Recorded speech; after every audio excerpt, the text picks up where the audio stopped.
হাতে হাত করা, পায়ে শেকল বাঁধা অবস্থায় মানবিক শেখানোর দেশ যুক্তরাষ্ট্র থেকে আরও ৩০ বাংলাদেশিকে ফেরত পাঠানো হয়েছে।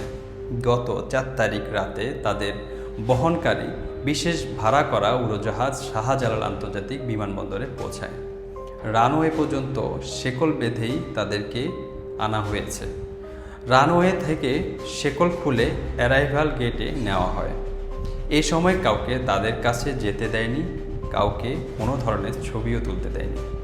তাদের মধ্যে একজন নারীও আছেন। আমরা জানি এই ফেরত আসাদের একজনের হয়তো স্বপ্নের দেশ আমেরিকায় পৌঁছাতে 40 থেকে 50 লক্ষ টাকা খরচ হয়েছে। কারো পরিবারের জমানো টাকা ছিল, আবার কারোর নিজের সম্বল ভিটে মাটি বিক্রি করে এ টাকা জোগাড় করেছে।